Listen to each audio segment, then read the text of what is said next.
ॐ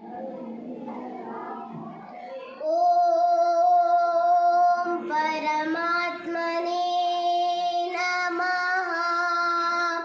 श्रीमद्भगवद्गीता अथ द्वादशोऽध्यायः। भक्तियोगः। अर्जुन उवाच एवं सततयुक्ता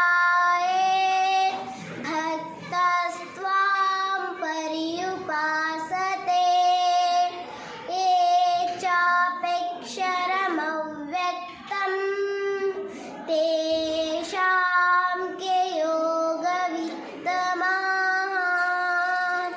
श्रीभगवानुवाच मय्यावेश्य मनो ये मां नित्ययुक्ता उपासते श्रद्धया परयोपेतास्ते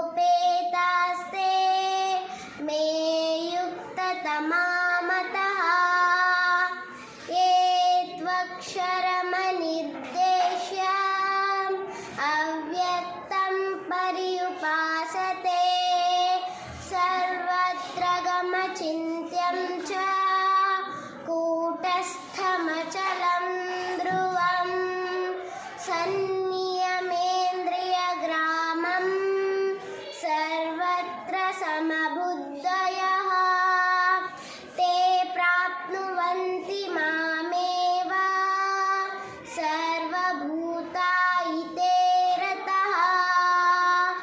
क्लेशोऽधिकतरस्तेषाम् अव्यक्तासक्तचेतसाम् अव्यक्ता हि गतिर्दुःखं देहवद्भिरवाप्यते। ये तु सर्वाणि कर्माणि मयि सन्न्यस्य मत्परः अनन्येनैव योगेन मां ध्यायन्त उपासते तेषामहं समुद्धार्ता मृत्युसंसारसागरात् भवामि न चिरात् पार्थ मय्यावेशितचेतसां मय्येवामनाधत्स्व मयि बुद्धिं निवेशय निवसिष्यसि मय्येव अथ ऊर्ध्वं न संशयः।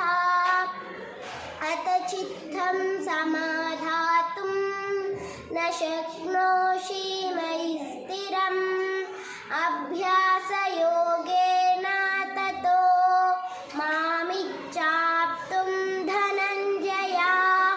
अभ्यासेऽप्यसमर्थोऽसि मत्कर्म परमो भव मदर्थमपि कर्माणि